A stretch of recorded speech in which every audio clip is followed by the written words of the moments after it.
एक शहर में एक चिड़ियाघर था। उस चिड़ियाघर में एक भालू, एक शेर रहते थे। दूर दूर से लोग शेर और भालू को देखने के लिए चिड़ियाघर आते थे। चिड़ियाघर के मालिक का नाम छोटू था। छोटू बहुत ही लालची स्वभाव का आदमी था। वो चिड़ियाघर में आने वाले हर व्यक्ति से एंट्री फीस लेता था, जिससे वो चिड़ियाघर से मोटी कमाई करता था। एक दिन की बात है, भालू बीमार हो गया। छोटू ने भालू का इलाज कराया, किंतु वह भालू को नहीं बचा सका। अब छोटू बहुत परेशान था, क्योंकि भालू के मर जाने के कारण चिड़ियाघर में आने वाले लोगों की संख्या में तेजी से कमी आ रही थी।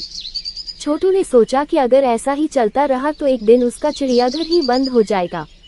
छोटू ने आसपास के क्षेत्र में दूसरे भालू की तलाश की, किंतु चिड़ियाघर के लिए उसे कहीं कोई भालू नहीं मिला। छोटू दिन ब दिन और अधिक परेशान होने लगा। एक दिन छोटू के दिमाग में एक तरकीब सूझी।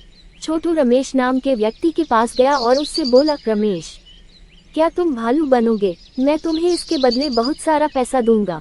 रमेश को छोटू की बात समझ में नहीं आई। रमेश बोला, मैं तो इंसान हूँ, मैं भालू कैसे बन सकता हूँ? उद्धरण चिन्ह। रमेश की बात सुनकर छोटू हंसा और हंसते हुए बोला, भाई, तुम्हें सचमुच भालू नहीं बनना है। तुम्हें तो सिर्फ भालू के कपड़े पहनकर लोगों के सामने भालू जैसा देखना है और भालू जैसा व्यवहार करना है। इसके बदले मैं तुम्हें बहुत सारा पैसा दूंगा, जिससे तुम्हारी गरीबी दूर हो जाएगी। उद्धरण चिन्ह। पैसों के लालच में रमेश छोटू की बातों में आ गया और भालू बनने के लिए तैयार हो गया। अब रमेश प्रतिदिन भालू के कपड़े पहनकर लोगों का मनोरंजन करता था और लोगों को ये लगता था कि यह असली भालू है। और चिड़ियाघर के इस भालू की ख्याति दूर दूर तक फैल गई और चिड़ियाघर आने वाले लोगों में तेजी से इजाफा होने लगा।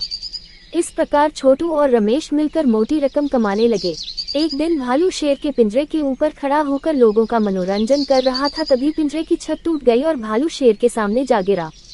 भालू बने रमेश को लगा कि अब शेर उसे खा जाएगा। डर के कारण रमेश रोने लगा।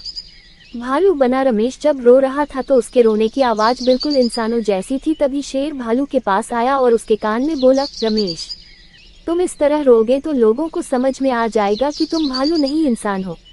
उद्धरण चिन्ह। शेर को इंसानों की तरह बात करते देख रमेश को बड़ा आश्चर्य हुआ, किंतु थोड़ी ही देर में रमेश समझ गया कि जिस तरह वह नकली भालू बना है उसी तरह ये शेर भी नकली है। शेर और भालू का वार्तालाप चिड़ियाघर में आए लोगों ने सुन लिया और उन्हें समझ में आ गया चिड़ियाघर के लोग उन्हें नकली भालू और शेर दिखाकर उल्लू बना रहे हैं। लोगों ने तुरंत ही शेर का पिंजरा तोड़ दिया और भालू और शेर की पिटाई शुरू कर दी। इसके पश्चात लोगों ने चिड़ियाघर के मालिक की भी पिटाई की और उन तीनों को पुलिस के हवाले कर दिया। शिक्षा। चिड़ियाघर का भालू नामक कहानी से हमें शिक्षा मिलती है कि बुरे काम का नतीजा हमेशा बुरा ही होता है, इसलिए बुरे कामों से हमेशा दूर रहना चाहिए।